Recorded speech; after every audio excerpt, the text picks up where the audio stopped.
All right, thank you. Well, as a matter of disclosure, I was a member of the systematic review team and have a relationship with ILSI North America, serving as their scientific advisor for the caffeine working group and previously as a consultant for the same group. So for the evaluation of reproductive and developmental outcomes for this systematic review, the components of the PICO research questions differed somewhat from the other outcomes in that we had to consider two populations for comparison to the NAWROC conclusions. So while all studies involved adult populations, the majority of studies involved the assessment of caffeine intake in pregnant women, where we applied the corresponding NAWROC comparator of less than 300 milligrams of caffeine per day. And for the few studies evaluating non-pregnant women or men, we applied the NAWROC comparator of less than 400 milligrams per day for healthy adults. So using the endpoint of fetal growth as one example of our 10 endpoints under consideration, we asked, for example, for healthy pregnant women, is caffeine intake above 300 milligrams per day compared to intakes of 300 milligrams per day or less associated with adverse effects on fetal growth. So a total of 94 full-text papers were evaluated for reproductive and developmental outcomes, and of these, 36 did not meet the criteria for inclusion, and this was primarily due to the absence of quantitative measurements of caffeine intake exposure. So for most studies for this outcome, most studies were observational designs, either cohort or case control studies. However, there were 3 randomized controlled trials. Most studies were specifically designed to evaluate the effects of caffeine, primarily using data collection instruments such as food frequency questionnaires to collect self-reported servings of caffeine-containing beverages such as coffee, tea, and soda. A chocolate intake was considered in a few studies, as well as caffeine-containing medications and energy drinks, but in far fewer.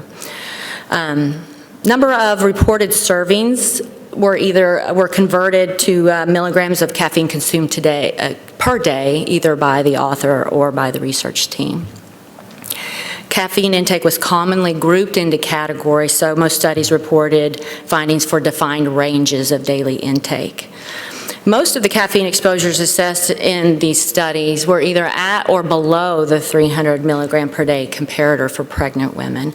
So in fact, only about 1/3 assessed caffeine intake levels that exceeded the 300 milligram per day comparator, with the highest value assessed being greater than 1,000 milligrams per day.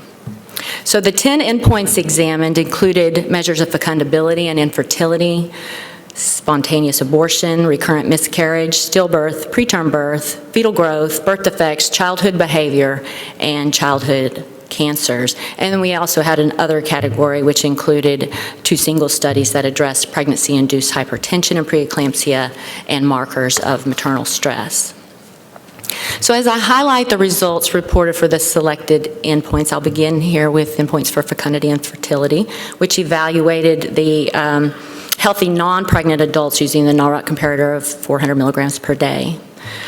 So this plot provides, as you heard before, a visual display of the selected results reflecting the lowest observed levels in orange and the no effect levels in blue. Of the studies meeting the inclusion criteria for this endpoint, 2 examined time to pregnancy, 4 evaluated male reproductive parameters, and 2 examined other fertility endpoints, including ovulatory infertility as well as age at menopause. So overall, the findings were generally consistent, indicating the lack of effects below or above the 400 milligram per day comparator. And this consistency, along with the overall evaluation of low risk of bias, resulted in a moderate or high level of confidence in these endpoints. Among studies of spontaneous abortion, there were a few data points that indicated observed effects at levels below the 300 milligram per day comparator, although these were limited to 2 studies where one reported observed effects only among some subpopulations with certain phenotypes for caffeine metabolism. But at the other end of the spectrum, there were also studies reporting lack of effects following consumption as high as greater than 500 milligrams per day. So confidence in the overall body of evidence for spontaneous abortion is decreased by this lack of consistency in the direction of findings, both above and below the comparator. So confidence in this evidence is further limited by the inability to account for confounding by the pregnancy signal, which is a critical concern that I'll address further as I discuss evaluation of study quality. So considering the totality of the evidence, there was a moderate level of confidence in the body of evidence that the comparator of 300 milligrams per day is acceptable as an intake that would not be associated with significant concern for spontaneous abortion. Studies of gestational age and preterm birth were considered together for the purpose of this systematic review. And of the 5 studies identified for this endpoint, no associations with preterm birth and maternal caffeine consumption were reported at any intake levels at or above the comparator. So this consistency leads to moderate to high levels of confidence in the body of evidence that the comparator of 300 milligrams per day in pregnant women is an acceptable level. The body of evidence for fetal growth was more difficult to integrate based on inconsistent findings. So of the 14 studies that evaluated endpoints such as birth weight, small for gestational age, and intrauterine growth restriction, 9 reported no observed effects with maternal caffeine consumption below the comparator of 300 milligrams per day, while the remaining 5 studies reported adverse effects on fetal growth at intake levels below the comparator. So refined conclusions were more challenging for fetal growth, given that all comparison points below the comparator indicated observed effects, suggesting the comparator may be too high, whereas the majority of the comparison points at or above the comparator reported lack of effects, suggesting the comparator may be acceptable or too low. Ultimately, the biological significance of changes in birth weight were considered to be more robustly evaluated in studies evaluating small for gestational age or intrauterine growth restriction, which as a whole did not provide support for effects below the comparator. So across all studies, confidence in the body of evidence was deemed to be moderate to high, that intake below the comparator of 300 milligrams per day is acceptable, as an acceptable level that's not associated with significant concern for adverse effects on fetal growth, including endpoints of small for gestational age and intrauterine growth restriction. For birth defects, the evidence is quite broad, with many types of birth defects evaluated across 11 studies, with few studies reporting results for any single type of malformation. The majority of the data for birth defects was relatively consistent in demonstrating a lack of effects following consumption of caffeine at intakes up to 300 milligrams per day. Of the 3 studies reporting effects below the comparator, none observed a dose response, and these case-control study designs were susceptible to recall bias. So we concluded that with a moderate level of confidence that 300 milligrams per day is acceptable as an intake that would not be associated with significant concern for birth defects. So as the spectrum of study results were considered in relation to the comparator, as you have heard described before, each individual study was evaluated for study quality according to the 10 domains specified in the OHAT risk of bias tool. And so this graphic is providing the snapshot of that risk of bias heat map. So across all domains, studies of reproduction and development were determined to have an overall low risk of bias, as demonstrated by the majority of the green shading in the heat map, and few studies fell on either end of the spectrum. But in general, when studies were downgraded into either the pink or the red categories for probable or definite high risk of bias, it was commonly the result of 2 primary study design limitations. The first relates to methods that are used to address confounding by the pregnancy signal. And this is primarily recognized as a concern for spontaneous abortion, but it also applies to studies of other endpoints, including preterm delivery and fetal growth. So this phenomenon of the pregnancy signal relates to research that's shown that pregnancy symptoms such as nausea and vomiting and aversions to tastes and smells are associated with favorable outcomes and reduced risk of pregnancy loss. The specific mechanism for this association, it's not well understood, but it's proposed to be associated with increasing levels of either pregnancy hormones or human chorionic gonadotropin, which are produced at increasing levels by a well-developing pregnancy. pregnancy. So these women who experience pregnancy symptoms have also been shown to reduce their caffeine intake in response to the aversions to strong smells and tastes, such as coffee. So women who do not have healthy developing pregnancies may continue consuming coffee or caffeine at higher levels because they're not experiencing the same symptoms. So when these groups are compared without accounting for confounding by the pregnancy signal, then it could appear that those with higher caffeine consumption are at an increased risk of adverse pregnancy outcomes, when in fact intake levels are actually a consequence of an unhealthy pregnancy. So although most studies of spontaneous abortion did attempt to take pregnancy symptoms into account, typically this was measured as either a presence or absence of nausea or perhaps frequency of nausea. And this may not provide a valid assessment of the relevant aspects of the pregnancy signal, such as aversions to taste and smells that may be more directly influencing caffeine consumption patterns as a consequence of the health status of the pregnancy.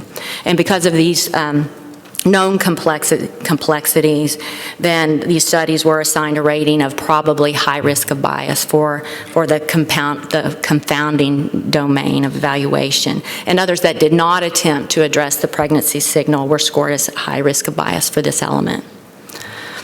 In addition, study ratings were also uniformly impacted by the known difficulties of accurate caffeine exposure assessment, which is reflected by the red column to the far right. It's certainly well appreciated. The general concerns about reporting errors are generally appreciated for observational studies, but specifically for studies of pregnancy outcomes, there's also concern regarding the timing of exposure assessment and the ability to capture changing patterns of intake throughout pregnancy. So overall, these challenges lead to uncertainties in exposure assessment that can limit the evidence base. So for each endpoint assessed, we also went through a systematic process to qualitatively evaluate the confidence in the body of evidence. And for the 7 endpoints that had a sufficient number of studies to draw conclusions, and we define that as 5 or more studies, we developed initially moderate confidence ratings based on the basic elements of the study design, and then using the expert judgment, increased or decreased or did not change that level of confidence for each endpoint based on a number of factors. So as reflected by the upward arrows in the 4th and 5th columns, the general evaluation of low risk of bias and low indirectness, which reflects generalizability or external validity, this increased our confidence in the body of evidence for most endpoints. When we considered the remaining factors, the difficulty of accounting for confounding by the pregnancy signal and the moderate magnitude of effects that were observed below the comparator decreased confidence in studies for spontaneous abortion and fetal growth. On the other hand, the consistency of results increased our confidence in the body of evidence for fertility and fecundability, recurrent miscarriage, preterm birth, and birth defects. So in total, our overall confidence in the body of evidence ranged from moderate to high for this outcome. So the purpose of then displaying this graphic is not to review the many details, but to highlight the process that the review team used to integrate the weight of the evidence and establish our conclusions. So ultimately, our conclusions were informed by the synthesis of the body of evidence, which considered the spectrum and the volume of data both above and below the comparator, as well as the evaluation of the quality of the evidence. And so when we considered the range of effects, there was substantial overlap within the body of evidence for the reported ranges of both no observed effect levels and low observed effect levels. And this was the case for all endpoints examined, except preterm birth and child behavior. And these were effects with these are outcomes where no effects were observed at any level examined. So if you focus on the area with the green shading in the middle of the table, the X's indicate that for most endpoints, the findings were reported across the entire spectrum of results, with at least one result in each category reflecting that the comparator was either acceptable, too high, or possibly too low. So considering the totality of the evidence, the green shading represents that the conclusion for each endpoint relative to the comparator was overlapping across the different outcomes, and this corresponds with the conclusion that caffeine intake at levels below the comparator is acceptable for all endpoints examined. Note, however, that for certain endpoints, uncertainties are acknowledged by the shift in either direction. So for preterm delivery, we acknowledge the possibility that the comparator may be too high given the consistent reports of no observed effect levels at or above 300 milligrams per day. In contrast, for spontaneous abortion, we acknowledge that the comparator may be too low for certain subpopulations where effects were observed below the comparator for some metabolic phenotypes. And for fetal growth, effects on birth weight were also reported at intakes below the comparator, suggesting the comparator may be too low. But our conclusions were based on the biological significance of such an effect, which is more robustly evaluated in studies of small for gestational age, which as a whole did not show effects below the comparator. So when the weight of evidence was considered for pregnant women, we concluded that an intake of 300 milligrams per day was generally without significant concern regarding overt adverse effects on reproduction and development. The majority of studies included in this systematic review do not report reproductive or developmental effects at intake levels below the comparator for healthy pregnant women, but effects below the comparator cannot be ruled out with the currently available data. For some endpoints, including fetal growth and spontaneous abortion, evidence indicated that intakes at the level of the comparator could possibly be high for some subgroups. However, uncertainties in the evidence base were encountered, and as mentioned, these included the consideration for the biological relevance of changes in birth weight, as well as limitations of the methods used to control for the pregnancy signal. So overall, we had a moderate level of confidence in the evidence base for the conclusions for pregnant women. When the weight of evidence was considered for healthy adults, an intake of 400 milligrams per day is generally without significant concern regarding overt adverse effects on fecundability and infertility as measured by time to pregnancy, male reproductive parameters, ovulatory infertility, and age at menopause. And there was a moderate to high level of confidence in this evidence base. So overall, the current body of evidence for reproductive and developmental endpoints is generally consistent with what was reported by NAROT and other reviews of caffeine and reproductive and developmental outcomes. And as such, the current guidance for pregnant women is supported by the findings of this systematic review. So for future research considerations, we conclude that further evaluation of potential effects of maternal caffeine intake on childhood cancer is warranted due to the limited number of existing studies with inconsistent results and concerns for potential recall bias. Because there were only 3 studies on childhood cancer, a conclusion for this endpoint was not developed in this systematic review. Future efforts to disentangle the complex relationship between pregnancy symptoms and changes in caffeine intake during pregnancy and pregnancy viability will benefit from improved prospective assessment of all relevant dimensions of the pregnancy signal, including aversions to caffeine-containing products. Studies are also needed to clarify the importance of the pregnancy signal for all relevant endpoints, for fetal loss as well as outcomes regarding fetal growth and congenital malformations. Since some studies have suggested that some subgroups exhibiting differences in caffeine metabolism may be more susceptible to the adverse reproductive health effects of caffeine, then this is also an area that warrants further research. And then finally, we have the ongoing challenge for observational studies of caffeine with regard to accurate measurement of exposure. And so studies should continue to optimize exposure assessment with attention to capturing the changing patterns of intake that occurs during pregnancy. Thank you.